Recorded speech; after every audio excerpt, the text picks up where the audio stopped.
Olá, mulher linda, sábia e que edifica ao lar. Eu sou Eliane Cristine e estamos lendo o livro Levante-se e Ore, de Sheila Walsh. Esta leitura foi autorizada. Para a aquisição do livro, entre em contato com a editora Thomas Nelson ou com a Livrarias Família Cristã. Por que é tão difícil orar? Áudio número 6. Pai, eu oro pela amiga que me ouve. Que ela seja encorajada a buscar um relacionamento mais efetivo em sua presença. E somente através da oração, ela poderá manter um diálogo contigo. Eu oro em nome de Jesus. Amém. Se a oração realmente é tão importante para Deus, não deveria ser mais fácil orar?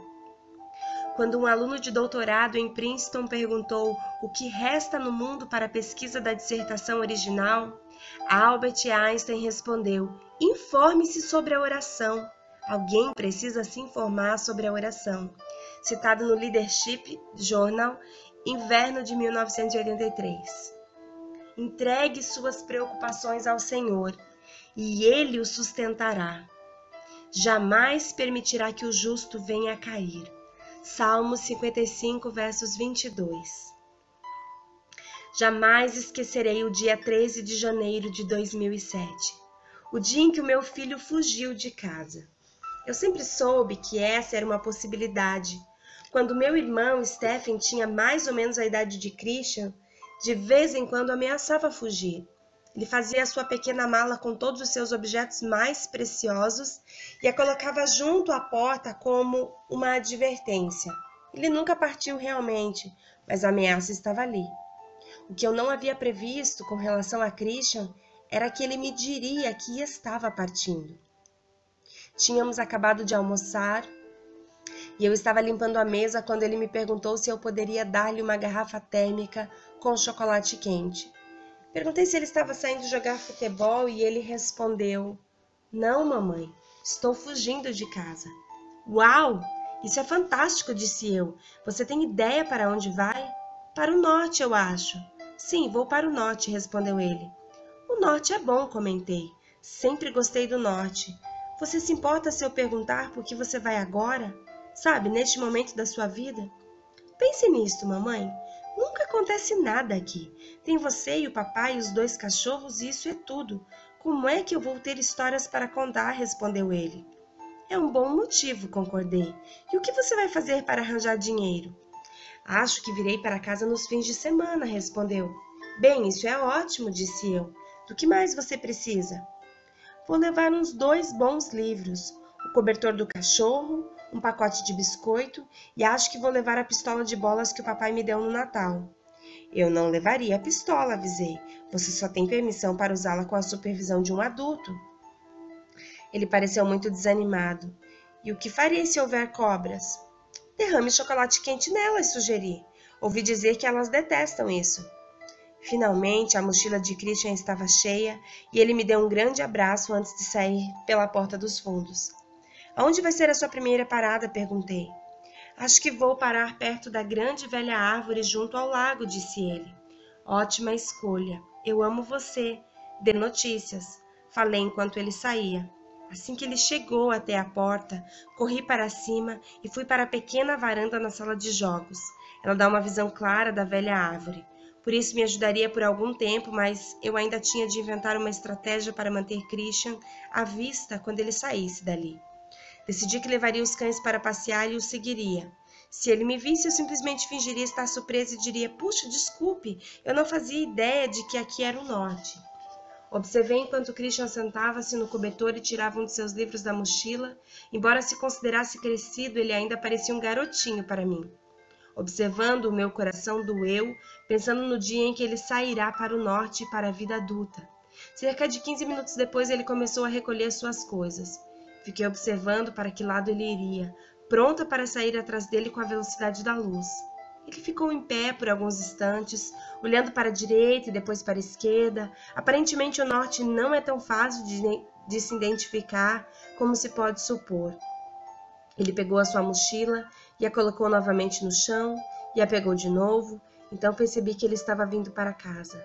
Corri para baixo e estava com os braços afundados até os cotovelos em água e sabão, quando ele entrou pela porta dos fundos. Bem-vindo ao lar, eu disse. Ele passou por mim resmungando. Good times, good times. Bons tempos, bons tempos.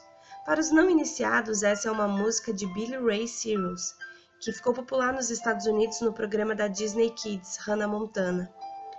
Naquela noite, quando os cachorros já tinham recuperado o cobertor deles e Christian estava enfiado na cama, perguntei-lhe como havia sido a aventura para ele, e ele respondeu: Eu me diverti, mamãe, mas teria me divertido mais se minha mochila não estivesse tão pesada. Lance as suas preocupações sobre ele.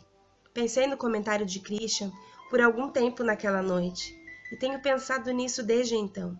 Fiquei pensando em quantos de nós ficamos nos sentindo oprimidas por causa das coisas que carregamos por aí, dia após dia, até que a nossa bagagem atrapalhe o nosso prazer pela jornada. E mais, perguntei-me por que deixamos isso acontecer.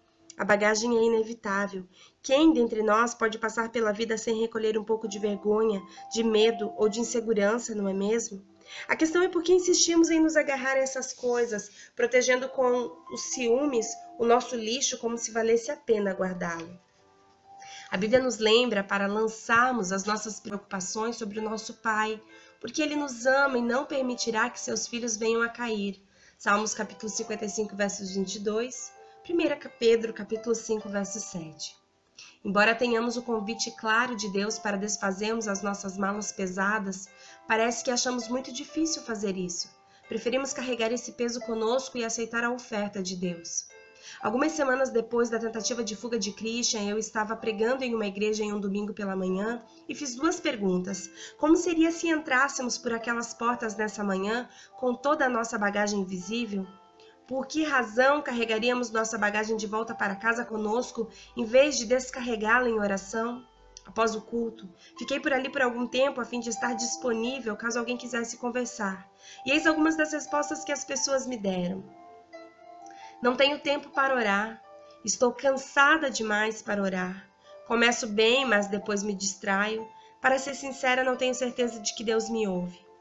Identifico-me com essas preocupações, mas estou convencida de que se pudéssemos entender que a oração é um presente e não é uma obrigação, que é algo que devemos aguardar com ansiedade e não uma avaliação, isso revolucionaria as nossas vidas. Não se trata de como oramos bem, mas de quem está ouvindo as nossas orações. Por que não oramos? Então a minha pergunta é esta: se a oração é um presente de Deus para nos ajudar a viver neste planeta caído, por que achamos tão difícil orar? Vamos ver algumas das ideias compartilhadas pela congregação naquela manhã de domingo. Uau! Temos carregado bagagens quando poderíamos lançá-las aos pés da cruz. Nós temos vivido vidas frenéticas e não temos deixado as nossas preocupações na presença de Deus. A palavra de Deus diz em Salmos, no capítulo 55, versos 22, entregue suas preocupações, entenda também anseios, ansiedades ao Senhor, e Ele o sustentará. Ele manterá você, jamais permitirá que o justo venha cair. É Ele quem te sustenta na destra das suas mãos. Mas você só pode receber essa paz que excede todo o entendimento se você de fato for até Ele, apresentar as suas dores, as suas alegrias, as suas frustrações, as suas dúvidas, medos, temores. Se você abrir seu coração com Ele, se você dialogar, se você se permitir se derramar em sua presença. É possível e está acessível ao alcance de uma oração. Quanto tempo você vai perder pensando quando eu vou ter tempo para orar? Você tem tempo de orar nesse instante. Nesse instante. O que você estiver fazendo, fale com Deus. Se você puder, feche os seus olhos. Se não puder, fale na sua mente. Se você puder, mova os seus lábios. Como você se sentir melhor, mas fale com Deus. Fale com aquele que é poderoso para parar a tempestade, com aquele que é poderoso para abrir o mar e os pés dos seus filhos passarem a seco. E, no entanto, os cavaleiros de Faraó perecerem afogados. Tenha fé e confie que Deus, Ele está no controle de tudo, absolutamente tudo. Quer você queira, quer não, quer você creia, quer não, Ele sustenta o mundo na destra das tuas mãos. E todos os fios de cabelo da tua cabeça estão contados e Ele sabe tudo que vai ao seu coração. Permita-se ir além de uma vida religiosa, permita-se ir além, permita mergulhar, tenha uma imersão através da oração, do relacionamento com Deus, da leitura da palavra. Permita-se ser tocada e transformada, porque uma vez em que você verdadeiramente entra na presença dele, assim como foi com Jó, você não sai a mesma pessoa, você sai melhor para a glória de Deus. Um grande beijo e até o nosso próximo áudio.